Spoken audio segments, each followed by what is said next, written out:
कि कैसे कोई नेगेटिव शक्ति पॉजिटिव बन जाती है, कैसे वो अधर्म को त्याग कर धर्म का आचरण पकड़ लेती है, कैसे वो लोक कल्याण करना शुरू कर देती है और कैसे इंसान को वो सुख देना शुरू कर देती है, कैसे वो प्रभु की भक्ति में लीन होना शुरू हो जाती है। और एक ऐसा समय आता है जब कोई नेगेटिव शक्ति स्वच्छ होकर प्रभु के चरणों की सेवक, दूत और वीर का रूप धारण कर लेती है। तो वीडियो को ध्यान से सुनना, एक एक चीज़ बारीकी से सुनना, क्योंकि इस वीडियो का एक एक शब्द जो है वो स्वर्ण शब्द है। और ये जो प्रश्न है ना आपका कि क्या नेगेटिव शक्ति पॉजिटिव बन सकती है, क्या कोई नेगेटिव शक्ति जो गलत शक्ति है, जो बुरा करने वाली शक्ति है, क्या वो किसी का भला कर सकती है? इस प्रश्न का उत्तर पूरी इस वीडियो में आपको मिलेगा। लास्ट तक सुनना। पहली बार चैनल पे हो तो आपके चैनल पे जो सीधे हाथ पे लाल कलर का बटन है सब्सक्राइब का, उसे दबा के चैनल को सब्सक्राइब कीजिए, लाइक कीजिए, शेयर कीजिए, ताकि जो जानकारी हम डालें पूजा पाठ से जुड़ी वो सबसे पहले आपको मिले। और इस वीडियो को ज़्यादा से ज़्यादा शेयर भी करना बेटा, क्योंकि ऐसी जानकारियाँ आपको मिली हैं और लोगों को भी मिले, ताकि और लोग भी ऐसे प्रश्नों का उत्तर पा सकें। सबसे पहले हम बात करते हैं नेगेटिव शक्तियों की। नेगेटिव शक्तियाँ क्या होती हैं? नेगेटिव यानी कि गलत शक्तियाँ जो गलत आचरण करती हैं, मनुष्य को गलत राह पर लेके जाती हैं और मनुष्य का, इंसान का किसी न किसी प्रकार से हनन करती हैं, यानी उसका बुरा करती हैं। मशान, भूत, प्रेत ये सब नेगेटिव शक्तियों में भी आती हैं। और ऐसा नहीं है कि भूत, प्रेत, जिन, मशान ये जो है वो नेगेटिव कार्य ही करते हैं, ये सकारात्मक कार्य भी करते हैं। ये डिपेंड करता है कि कौन इनसे सकारात्मक कार्य, अच्छा कार्य ले रहा है या करवा रहा है। तो तीन तरीके से ये नेगेटिव शक्तियाँ पॉजिटिव बन जाती हैं, यानी बुरा काम को छोड़कर ये अच्छा काम करना शुरू कर देती हैं। कौन सी वो तीन चीज़ें हैं, कौन से वो तीन ऐसे कारण हैं जिनसे ये नेगेटिव शक्तियाँ पॉजिटिव बन जाती हैं? मैं आपको कुछ उदाहरण देता हूँ पहले, फिर हम इन कारणों के बारे में बात करेंगे। आपको बता दूं, गोस्वामी तुलसीदास जी के विषय में आपने सुना होगा। जब हम बात करते हैं प्रेत की, तो आपके मन में प्रेत आता है कि ये तो हमें मार देगा, दुख देता है, गलत चीज़ है। तो जब गोस्वामी तुलसीदास जी लघुशंका पे जाते थे, तो लघुशंका से जो बचा हुआ पानी है वो एक बबूल के पेड़ की जड़ में डाल दिया करते थे। रोजाना का नियम उनका यही था कि जब भी वो लघुशंका के लिए जाते थे तो बचा हुआ जल वो जो पेड़ होता था बबूल का, उसकी जड़ में डाल दिया करते थे। करते करते करते काफ़ी दिन हो गए, 21 दिन, 41 दिन। उसके बाद में एक प्रेत वहाँ हाजिर हुआ उस पेड़ पे। उस बबूल के पेड़ से प्रेत हाजिर हुआ और उसने बोला कि मैं आपके द्वारा दिए गए जल से तृप्त हूँ और प्रसन्न भी हूँ, तो आप मांगिए, क्या मांगना चाहते हैं। तो गोस्वामी तुलसीदास, देखिए वो प्रेत है, वो प्रेत है, पर फिर भी वो गोस्वामी तुलसीदास जी से कह रहा है कि मांगो, क्या मांगना चाहते हो, क्या इच्छा है तुम्हारी। गोस्वामी तुलसीदास जी कहते हैं कि मुझे प्रभु श्री राम के दर्शन करने हैं, क्या तुम करा सकते हो? तो प्रेत कहता है कि मेरा इतना सामर्थ्य नहीं कि मैं प्रभु श्री राम के दर्शन आपको करा दूं, पर हाँ, मैं आपको राह दिखा सकता हूँ, मैं आपको रास्ता दिखा सकता हूँ। तब वो प्रेत बताता है कि आप हनुमान जी को प्रसन्न कर लीजिए, हनुमान जी के माध्यम से प्रभु श्री राम के दर्शन आप सुलभता से कर सकते हैं। तब वो प्रेत बताता है कि हनुमान जी आपको श्री राम कथा में मिलेंगे, वहाँ पर वो कोड़ी का वेश बनाकर सबसे प्रथम आते हैं, सबसे पहले आते हैं और सबसे लास्ट में जाते हैं। उनके चरण पकड़ लीजिए, वो हट करना शुरू कर दीजिए, वो आपको मना करेंगे और एट लास्ट में अपना दर्शन जरूर आपको देंगे और आप पर कृपा करेंगे। तो ये तो रहा प्रेत का जो मैंने आपको बताया, यानी जो प्रेत जो है उसके माध्यम से देव दर्शन हो गए। तो यानी एक प्रेत का एक अच्छा कार्य आपको दिख गया, ठीक है, जो मैंने आपको बताया। उसी प्रकार से और भी ऐसे कार्य होते हैं जो भूत, प्रेत, जिन, मशान जो करने वाले नकारात्मक कार्य कराते हैं इनसे, पर सकारात्मक कार्य भी करते हैं।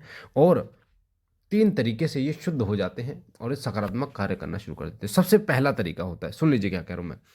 सबसे पहला तरीका, उससे पहले एक बात बता दूं, श्री सिद्धपीठ श्री शक्ति धाम मंदिर का निर्माण जो है वो पूर्ण होने वाला है, तो आप उसमें सहयोग कर सकते हैं। बाबा की मूर्तियाँ 18 मूर्तियाँ आनी हैं मंदिर में, और उन मूर्तियों के लिए सहयोग कर सकते हैं। उसके लिए आप 8130404375 इस पर व्हाट्सअप करें। अगर आप मूर्तियों के लिए सहयोग करना चाहते हैं 8130404375 पर व्हाट्सअप करें, और QR कोड है इस नंबर के व्हाट्सअप DP पर, उस पर आप जो भी सहयोग करना चाहते हैं, क्योंकि ये धार्मिक कार्य है, बाबा के श्री सिद्धपीठ श्री शक्ति धाम का निर्माण है, तो आप कर सकते हैं बढ़ चढ़ के। सबसे पहला तरीका होता है भक्त के द्वारा। भक्त के द्वारा ये नेगेटिव शक्तियाँ पॉजिटिव बन जाती हैं, यानी कि जो किसी का बुरा करने वाली शक्तियाँ हैं वो भला करना शुरू कर देती हैं। भक्त के द्वारा कैसे भला करती हैं, कैसे भला करती हैं, कैसे? तो ध्यान से सुनिए। भक्त के वश में होते हैं भगवान, और भक्त जो है वो कई ऐसे भक्त होते हैं जो प्रेतों को सिद्ध कर लेते हैं, जिन मशानों को सिद्ध कर लेते हैं, फिर उनसे गलत कार्य कराते हैं। पर वो उनकी अपना स्वार्थ होता है, उनकी महत्वाकांक्षा होती है दूसरों को कष्ट देना, पैसा कमाना, जिससे वो गलत कार्य कराते हैं। तो भक्त जो है, कई भक्त ऐसे भी होते हैं जो उन नेगेटिव शक्तियों, क्योंकि वचन जो होते हैं वो सर्वपरि बताए गए हैं। कहा जाता है कि वचनों में ब्रह्मा विष्णु महेश भी बंधे हुए हैं, ये पूर्ण सृष्टि वचनों के अधीन है। इसलिए सब कुछ जो है वचनों के आधारित होता है, इस प्रकृति के अनुसार होता है, और कोई भी उनको तोड़ नहीं सकता। उसी प्रकार से जब उस शक्ति से वचन भगत ले लेता है कि तुम्हें सकारात्मक कार्य करना है, किसी को दुख नहीं देना है, और ऐसे भक्तों से मैं मिला हूँ जिन्होंने प्रेत सिद्ध कर रखे हैं या फिर मसान सिद्ध कर रखे हैं, और पर वो लोक कल्याण का कार्य कर रहे हैं उनसे, और वो करते हैं 100% करते हैं, बहुत तीव्रता से करते हैं। तो एक तो भक्त के वश में होते हैं कि वो वचनों से वचन ले ले उनसे, उन शक्तियों से, और वचनों से उन शक्तियों को सकारात्मक रूप में चलाए, लोगों के कल्याण में चलाए। तो ये एक तरीका होता है भगत का, कि वो भगत कैसे उनको सकारात्मक बना रहा है, यानी नेगेटिव शक्ति को पॉजिटिव बना रहा है। दूसरा तरीका होता है देवता के द्वारा नेगेटिव शक्तियाँ पॉजिटिव हो जाती हैं। अब देवता के द्वारा कैसे पॉजिटिव हो जाती है वो भी ध्यान से सुनिए। देवता के द्वारा वो ऐसे पॉजिटिव हो जाती है क्योंकि देवता का जो बल होता है, जैसे आपको एक और एग्जांपल देता हूँ मैं, मेहंदीपुर बालाजी महाराज, जिनकी मैं पूजा करता हूँ, सेवा करता हूँ, जितना मुझ पे बन पाता है, क्योंकि उनकी सेवा बहुत बड़ी है, पर हम दास बहुत छोटे हैं। उनके चरणों की जो भी सेवा हम पर बन पाते हैं हम करते हैं। तो मेहंदीपुर बालाजी महाराज जो हैं, जब नेगेटिव शक्तियाँ वहाँ पर आती हैं तो बाबा के प्रताप से, बाबा की महिमा से जो है, बाबा के बल से वो नेगेटिव शक्तियाँ स्वाधीनता स्वीकार करती हैं। स्वाधीनता का मतलब होता है कि वो बाबा की शरणागति स्वीकार करती हैं, बाबा के चरणों की में जो है सेवा स्वीकार करती हैं। बाबा के बल के आगे, बाबा के महान पराक्रम के आगे वो घुटने टेक देती हैं, और अंत में वो बाबा के शरणार्थी बन जाती हैं। ये नेगेटिव शक्तियाँ जो है धीरे धीरे राम नाम का जो है इनको वो जप किया दिया जाता है, और राम नाम का जप करते करते स्वच्छ हो जाती हैं, और बाबा के दूत और वीर की उपाधि इनको प्राप्त होती है। तो बल के द्वारा, यानी देवता के बल के द्वारा नेगेटिव शक्तियाँ पॉजिटिव बनाई जा सकती हैं, बन जाती हैं। और तीसरा तरीका होता है शक्ति स्वयं प्रभु के चरणों में अपनी नकारात्मक प्रवृत्ति को छोड़ के सकारात्मक हो जाए।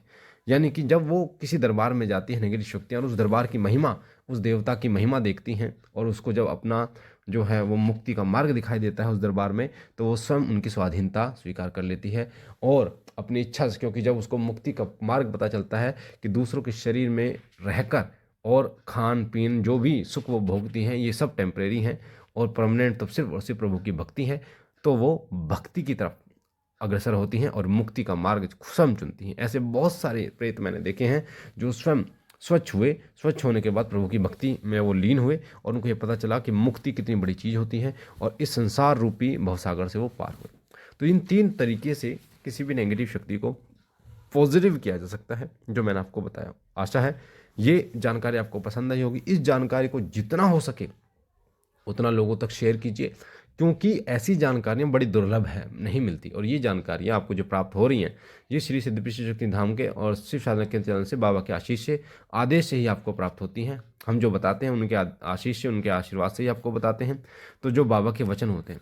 तो मुझे आशा है जानकारी आपको अच्छी लगेगी। पहली बार चैनल पर चैनल को लाइक कीजिए, शेयर कीजिए, सब्सक्राइब कीजिए। बाबा कृपा करें, आपके घर परिवार में कृपा करें। हम मिलते एक नई जानकारी के साथ, तब तक के लिए ओम नमः शिवाय, जय सिया राम, हर हर।